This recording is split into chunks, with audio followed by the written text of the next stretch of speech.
Alright guys, so we've unlocked this entire deck because the last card was actually playable. So now that we have all 90 cards unlocked, let's go over the deck analysis for Ajani. Hyena Umbra is an amazing card, not only because it gives +1/+1 and first strike for 1 mana, it has Totem Armor. Totem Armor is anytime a creature would be destroyed, destroy this enchantment instead. I don't know how it stacks with multiple totem armors. I think that if one totem armor is destroyed, that they all are. But it might stack. It might just be like this one checks to see if the destroy effect is still there. So I'm not sure about that. Someone can probably tell me in the comments below. So hopefully someone will. Lifelink. Enchant creature has lifelink for 1 mana. I know a lot of people are going to say this is a really good card. It's not. I take these out simply because the wording is not this. Whenever enchanted creature deals damage, you gain that much life. The deck has a whole lot of enchantments, a whole lot of creatures, you need to balance it, and I feel like these do not fit in. If it would have said, whenever enchanted creature deals damage, you gain that much life, you can put it on your opponent creatures and gain life. But if you put this on your opponent's creatures, they're going to gain life. So, essentially, Soul Link was a pacifism. Essentially. I mean, it was kind of like, oh, it can still block, but you'll gain life if it blocks. It was a really good card. Lifelink does not live up to that expectation. Rancor. Enchant creature is +2/+2 and a trample. Whenever Rancor is put in the graveyard from the battlefield, return it to its owner's hand. This is a very good card. This is basically an equipment for 1. So that's highly, highly playable. The 4 Suntail Hawks are, I think I may have gone down 1, but we'll see about those later. The Wreath of Geist. Enchanted creature gets +X/+X, where X is the number of creature cards in your graveyard. You should never have creature cards in your graveyard. You are half enchantment, half creature deck. You should not have that many, that this card is going to be more than +2/+2. It might be. It might be more than +2/+2. It might be +3/+3, but even then, I don't like it. I don't think it does what it's supposed to. This card's amazing. Canopy cover. Enchant creature can't be blocked except by creature with flying or reach, and hexproof. Amazing. This has saved me and won me so many games. It's unbelievable. You get a big creature that just keeps piling on enchantments that you need to keep piling on enchantments to, and just canopy cover it, and then you're fine. They have to get rid of canopy cover before they can start to play with your enchantments. Don't like this card. +1/+3 doesn't really cut it most of the time. So I take this out. This enchantment is put in the graveyard from the battlefield, draw a card. This is counterproductive. If you have 3 enchantments on one creature and it dies and you draw 3, great. Most of the time he's going to sit out there and do nothing for you. So I don't like him. Now, if you're playing a mirror and you know you're playing a mirror, or if you're playing with other people who are playing Ajani's deck, or you're playing with 3 Ajani's decks against an arch enemy, this is good because it's whenever an enchantment, anybody's enchantment, is put in the graveyard, you draw a card, but not in one-on-one. These cards here are amazing. Enters the battlefield, put 2 1/1 green saplings onto the battlefield. Enchant creature has trample. You're going to see me use a ton of these on my opponent's creatures just to give them trample and to get out early blockers, or if I don't have creatures, get creatures out. They're great. I think I might cut down 1, but they're amazing. Spirit Dancer. +2/+2 for each aura attached to it. Whenever you cast an aura spell, you may draw a card. Amazing. Don't ever take it out. The reason I took this out, gain 7 life. Not worth it. Return target permanent card from your graveyard to your hand. We actually have better ones up later on in the thing that are a creature and returns an enchantment to our hand. I mean, these are cool because they'll return creatures, but most of the time, I mean, it's just kind of, I'd rather have things like, I mean, these are okay. If you play these in your deck, fine. I mean, they probably work in with most deck combinations because you can bring back core Spirit Dancers or Aura and Arlids or anything like that. And, actually, I'm talking myself into it. Instead of these guys, enters the battlefield, you return an enchantment card from your graveyard to your hand. I think I'm going to keep the Nature Spiral in. I feel like they're good. You only play 1 pacifism, it's got to stay in the deck. Selena Ledgewalker can't be blocked except by creatures with flying hexproof. It's amazing. You get it really big. Your opponents can't kill it because it's hexproof, and all the enchantments on it stay. So he's a really good card. These guys don't make the cut. They're just a 2/2 for 2. That's all they do. He's a 2/2 for 2 that has Intimidate. He's a 2/1 that has Flying. She's a 1/1 with Hexproof. Now, I feel like that's enough 2 cost right there. I think that's a ton of 2 cost. Like, I wish you could look at the curves for the deck. Armadillo Cloak, amazing. You know, it's great offensively. It's great defensively. I mean, if you're top decking and your opponent has,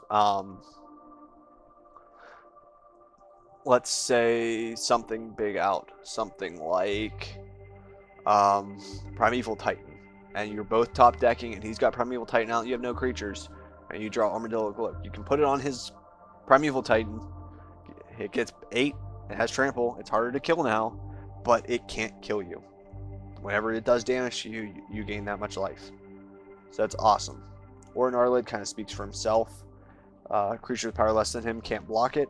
It's +1/+1 for each aura on the battlefield. That includes any auras that your opponents play, any auras that your allies play, and pacifisms or anything that you put on your opponent's creatures. +3/+3 totem armor for 3. Amazing. No, like I said, totem armor is amazing. Lore is the card that we just unlocked. All creatures able to block enchanted creature do so. It's really good to get rid of annoying cards like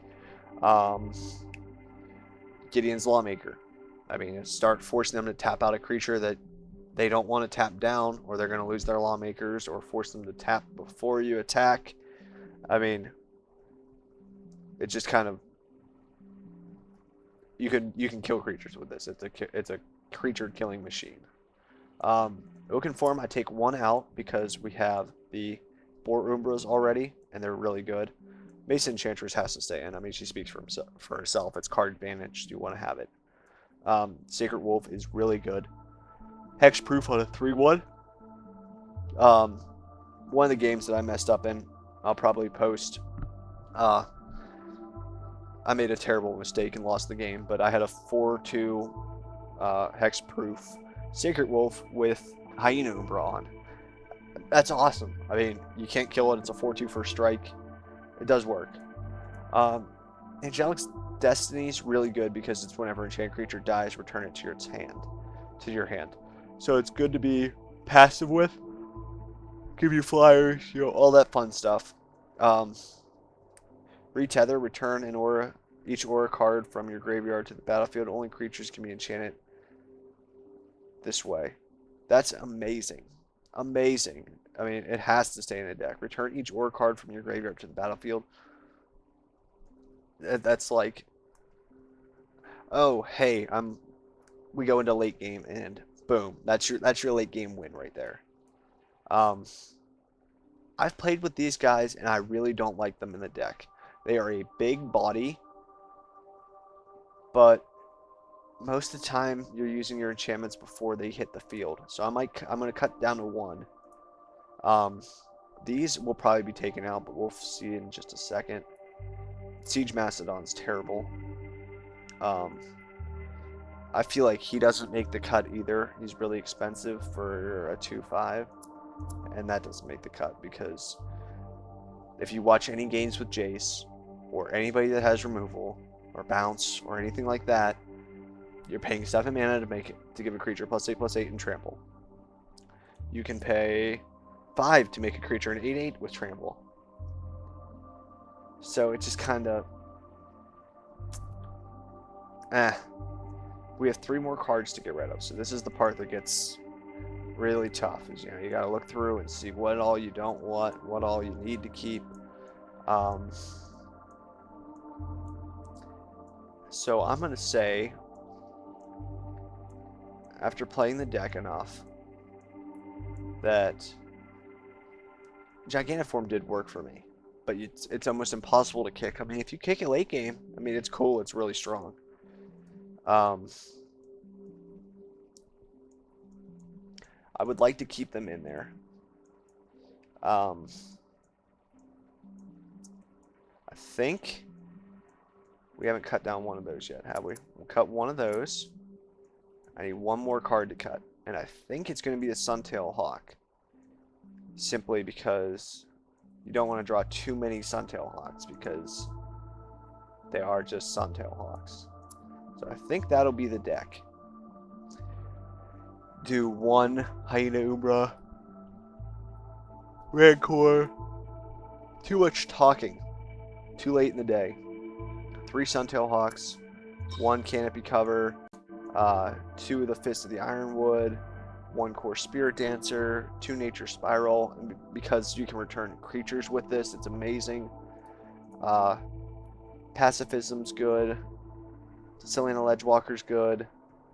I mean, there's not a card in here that I would want to cut down on. Like I said, Lore is a kill card, essentially. I mean, if you draw it in... I mean, it's very situational, but I feel like it's a very powerful situational card. Retether is amazing. I mean, that's basically instant win late game. When all your creatures die and you draw Nature Spiral followed by that, and you're like, oh, let me bring back Orin Arlid with Nature Spiral, play him, then retether and just be like, raw. But I mean, you could probably fit Wreath of Geist in there if you really wanted to. It's probably better than Rancor, but I mean, it just kind of depends on how you play. You know, if you've got a lot more creatures in the deck than I do, if you decide to keep all the creatures in and not take out so many, you might want to keep it in. But like I said, I take out a lot because I rely on enchantments to make creatures, and I rely on the bigger, scarier creatures and making them scary. I mean, this deck might very well have too few creatures in it, so I mean, you might need to add more creatures back in.